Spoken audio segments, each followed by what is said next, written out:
Turkish positions are fully consistent with the aspirations of the Palestinian people. The Turkish leadership statements have always supported our struggle to end this occupation and establish an independent Palestine state with East Jerusalem as its capital. We talked about the suffering of Jerusalem, the Al-aqsa Mosque, the Ibrahimi Mosque, and the relentless Israeli attempts to change the historical status quo of Al-aqsa Mosque. Well, Bilgehan Ozturk joins us live now from Ankara. He's a researcher at the SETA Foundation. Bilgehan, thank you for joining us on the programme again. So the first trip of its kind for well over a decade. Three questions, I suppose, about that. Why so long? How significant is this visit? And how influential can Türkiye be in this conflict? Well, why it took so long? It's for obvious reasons, and personalities in this decade of tension played an important role when Netanyahu and President Erdogan were at the helm of their respective countries. Both Erdogan and Netanyahu did not get along, did not have a good chemistry between them, and beyond the personalities. The importance beyond the personalities, why we are seeing this kind of rapprochement efforts. There are structural reasons, and that is why it's really important now to account for the reasons and drivers of this rapprochement.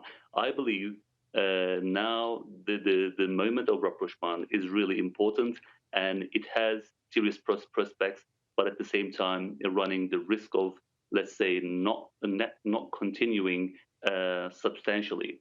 Going back to the structural reasons why it is happening now, I believe it is happening within the framework of a new sense of regionalism in the traditional U.S. allies in the Middle East. Since Biden administration's distant relationship with all the traditional U.S. allies in the Middle East, which is a continuation of the Obama administration.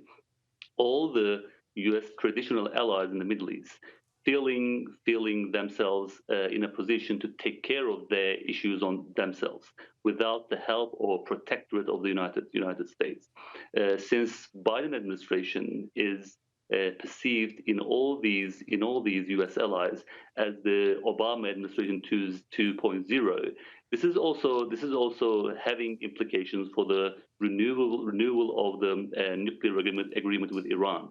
And all these U.S. allies, and especially Turkey and Israel, know very well that if the renewal of the Iran nuclear agreement happens, it will again lead to the overexpansion of the Iranian influence throughout the Middle East. And this happened in the past at the expense of the interest and influence of Turkey, Israel, Saudi Arabia, and United Arab Emirates. And this is the main driver of the rapprochement effort in both countries and beyond both countries, the Saudi Arabia and United Arab Emirates. I think it is really important because since Netanyahu is not at the helm of Israel anymore, it is a really huge opportunity for Turkey, and that's the reason why actually this rapprochement efforts was kicked off once Netanyahu was out of office. And I have to say that even given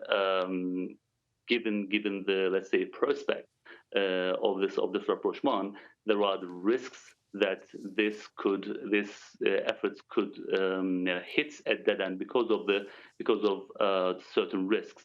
And when it comes to those risks, I would count some let's say far right and Israeli settlers, provocative let's say steps and attacks, intermittent attack towards Al-Aqsa Mosque.